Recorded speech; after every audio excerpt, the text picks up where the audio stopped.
All right. Hi, guys. I know I'm a day late. I apologize on that. I actually made a video and I realized I didn't record it yesterday. So I completely apologize on being a day late. I'm sure you're all chomping at the bit to find out kind of feedback from the exam. So again, this is our 5th week.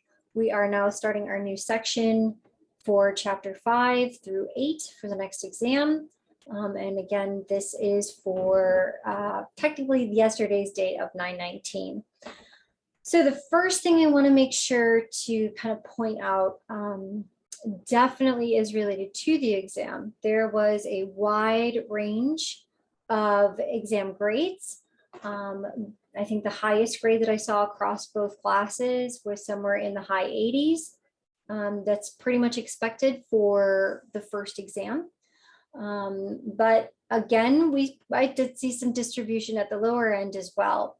So I want to start with, if you did not receive the grade that you wanted on the exam, I think now is a great time to sort of take pause and ask ourselves, how are we preparing for the exams? When are we preparing for the exams? What sort of resources are we utilizing to prepare for the exams?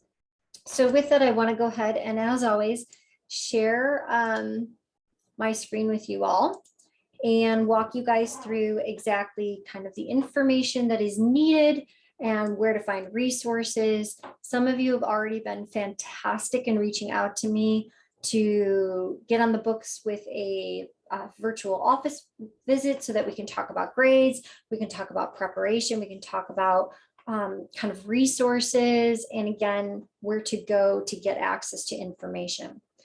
So the first thing, again, as always, I know I have pointed it out several times. Again, we know that underneath modules, right, I have information to study for the exams, success on the exams, right? And of course, as always, I want to point out the recharging of the Smart Book assignments.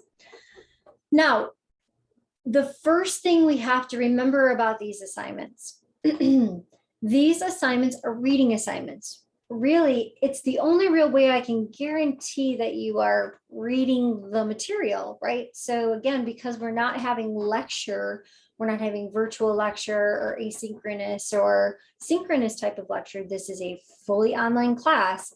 The fact of the matter is that the Smart Book assignments are just a way to, again, engage you with that material in the hopes that you are reading the book itself, right?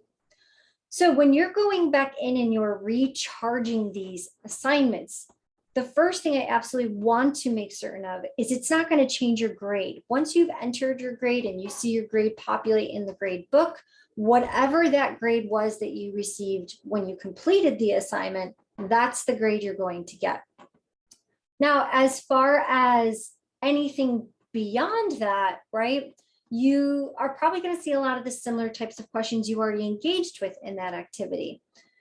The thing I really need to, I think, kind of make note here is this is just reading quiz type questions to make sure that you are engaging with the material, right? So how the Smart Book assignments work is they're moving through as you're answering those questions, and it's learning intuitively in real time for you, as I'm sure all of you are aware, how well you understand this topic, right? If you've been doing these assignments and blowing through them, right? If you've maybe had a book open in another tab and you're just like, oh, I just want to get through this as fast as possible, and you're using other resources to be successful in passing that as soon as possible, then really it's not serving a purpose for you, right? You're just completing the assignment, but when you go back, one, you might not be retaining that information. Two, you're not utilizing the feature for exactly what it's intended to do, which is it's learning in real time with you on whether or not you understand this material. So with that being said, it's also going to present to you easier questions the more you are not getting them correct, right? just like an adaptive learning, it's saying, oh, well, here's a presentation of information. I'm going to see as a starting point, do they understand this information? But if you get that wrong, then a little bit of an easier question comes to kind of bolster you back up again, right? And it's going to continue to do that. So if you're finding, oh, I only got really easy questions the whole time and I was really great and passed right through them, then while that's fantastic, it's not necessarily saying that you conceptually grabbed all of the information, right? You still need to go into the book and read the material. Additionally, aside from that, right, I have, right, that you must read and that there are learning outcomes that are presented at the beginning of each chapter. So even if you're not reading the book, which again, is absolutely, needed to be successful because it's presenting you information, that you're not seeing in a traditional format of a lecture, I have for you all of the PowerPoints, right? And so if we look inside of these PowerPoints, there's lecture outcomes. You can download this as a PowerPoint of your own and write and create your own notes in there. This is a great resource to go back to as you're studying and preparing for it. So what I like to tell students to do is these are all different resources by which you can grab the information. And again, everything that is inside of those chapters is liable for you to be tested on. Every single thing that's in there. So sometimes I hear students say, well, it wasn't really anything close to the material that I looked through and that I went through, in the SmartBook assignments or in the lab assignments. Well, sure. But again, I can't give you answers to the exam. That's not the way that works, right? These are just different tools and resources to prepare you for the exam. But anything related to the graph material, anything related to the figures that are presented, right? As you move through here, these are big key topics. And all of the pictures that are being presented to you may be something that you're going to be presented in the exam itself. But beyond the chapter's material that you're getting in the book, there's nothing else that I can give you, right? All of the information is inside of those chapters that you are liable to be tested on. And again, I can't stress that the entire chapter material is what you're going to be tested on, not just what potentially is maybe coming from the lab activities, and definitely most certainly not what's coming just from those SmartBook assignments. It is a collective understanding of these concepts. So I think the first question we have to ask, if I didn't do really great on this, and some of you have come and been absolutely forward in your honesty, and I greatly appreciate that. It helps me to help you. When did you study, right? If you opened this up on Sunday morning with the intention that you're going to take it Sunday night and you're like, oh, I'll just go through these quizzes again or the SmartBook assignments and just recharge them before I take them, that's setting yourself up for failure, right? If you are not going back and slowly digesting this material week over week over week, so it stays fresh in your mind, again, you're setting yourself up for failure. This is just like any other class, except it's at your discretion, right? It's meant to be a course that is self-paced, self-guided. Other than the time constraint of completing the exams during the given time period that is presented, right? And it's even a little bit unique because I give you 3 days to take the exam for those that work, right? The idea is, other than those boundaries, the entire course is open for you. You can move all the way through the material to the end of the course, complete everything. And yes, unfortunately, you have to wait for the exams to open. But realistically, this is set and designed for people who cannot come to class, who cannot attend lecture on campus. Again, this is not a COVID style online course. This is just a course that purely exists for individuals that simply need to meet this requirement to be successful and pass for graduation. So if we're not happy with the outcome of this exam, one, let's set up some time with me. Let's talk through, how did you study? How did you prepare? If you already know the answer to that, then let's get you ready to go for the next one. And with that being said, I think the very first thing we have to ask is, what are the resources that I went to study? How often was I going to those resources? Did I go back and reread the chapter or skim and scam over some of those things that I didn't feel really confident about? So I think that's the honest question we have to ask ourselves. Some of you already know those answers. Some of you may now, because you have a presentation of what the material was that was given. I'm sure you went back into the book. I'm sure you went back, hopefully, to the PowerPoints and said, oh yeah, it was that, there it was covered right there, or it was discussed right there. So I think, as always, those of you that are watching these videos, I see you. I can know that you've been clicking on these and watching these. It's relating in the grades that I'm seeing from individuals who are utilizing the resources of the course. And I absolutely can see who's coming in and how much time you're spending in here and how much time assignments are taking you. And I can go into McGraw-Hill and see how long it's taking you to complete those assignments. That is your discretion.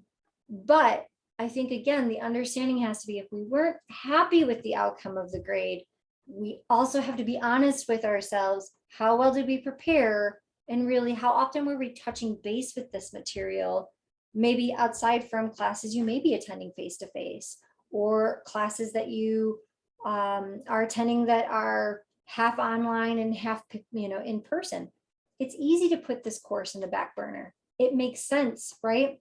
Hopefully this kind of stung a little and it gave you that boost to say, okay, now I know I've got to put in a little bit more time and effort into preparing for this material. So again, PowerPoints, reading, recharging of the quizzes, learning outcomes at the beginning. And as always, as I mentioned a long, long time ago in preparing for this, my statement to any of my students in any class is, as you're moving through the material, right? Maybe you've read the book, maybe you've moved through the Smart Book assignment. Now, maybe you want to download the PowerPoint. And my biggest advice to all students, again, go through each slide and think of different questions you can come up with, right?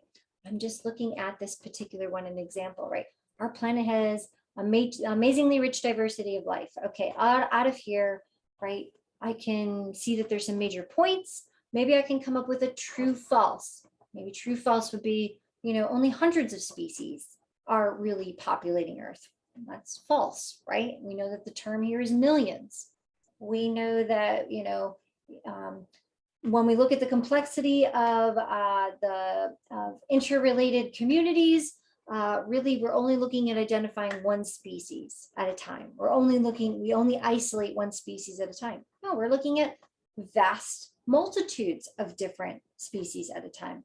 So I always tell students, try to come up with, this is probably a bad example because there's not really much information here, but right, this one has more information. Maybe I ask multiple choice question, come up with a multiple choice question of the following, which are the themes that could be included in environmental science, right? Environmental quality, A, human population and well-being, B, natural resources, C, or D, all of the above, right? Again, of the following, which is not. So it's not being requested of you anything I wouldn't request of my face-to-face courses. You are college students. You guys should be thinking through the types of ways that material could be presented to you. Now, again, you've already seen your first exam. You got a variation of multiple choice, true, false, fill in the blank potentially, or even matching. Hint, there's never going to be an essay question that I'm going to give to you. So really, you kind of know the dynamics of which the types of questions are going to be engaged with you. So I'm going to stop beating that horse dead. I think I've made my point. The last resource I want to give you, if you're like, I still just don't know how to study in this type of environment, this is totally new, I don't really know how to engage with this, I have one more place for you to go. I again posted in the announcement section for you that you can turn to the resources for tutoring, right? So underneath the resources for tutoring, if we click on this and I open it in a new tab, there we go. We can scroll down and I see, oh, right there, there is a tutoring session available for environmental science. And again, because we understand that we do offer online modalities, there's remote tutoring available for you. So there's lots of ways for you to get resources if you're feeling like, man, I did not do well on this test. First is, how well did we study and prepare? When did we start studying and preparing? No shame in the game. We can fix that grade. We can bring it up. It's exam one. We got lots of ways to improve that. Two, if I did good, but I feel like I could have done way better, right? I hit that B mark, but I really want that A. Maybe then it's turning to the resource of tutoring and saying, this is how I'm studying, this is how I'm preparing.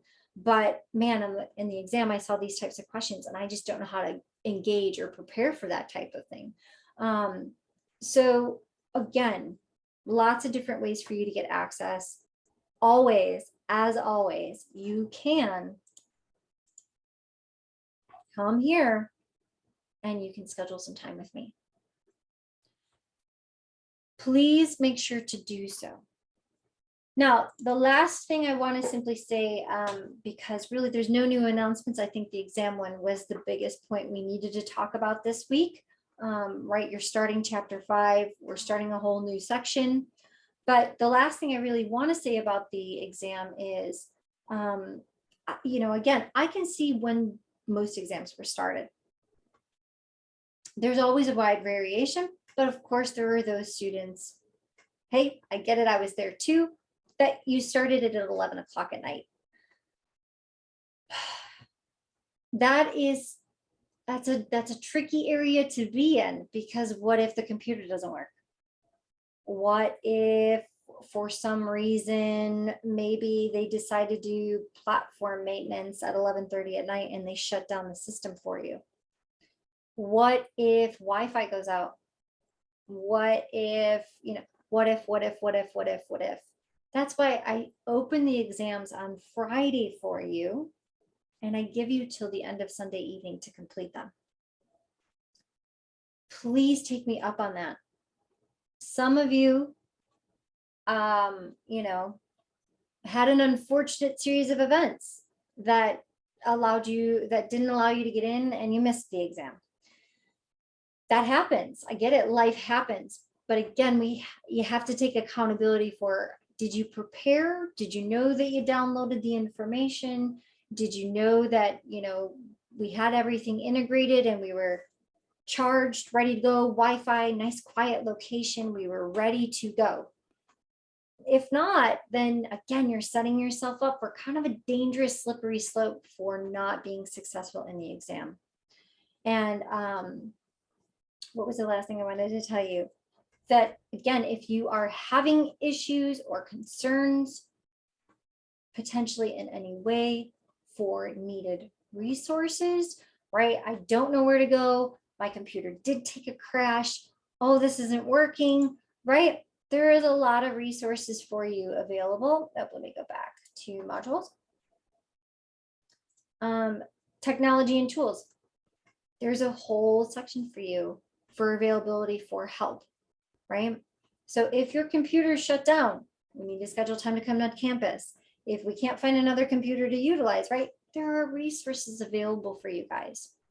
And as always, it goes without saying to any class that you're in, that absolutely, I have a student right now that I'm working with in this section, that absolutely it is outside of their realm right now what they're dealing with.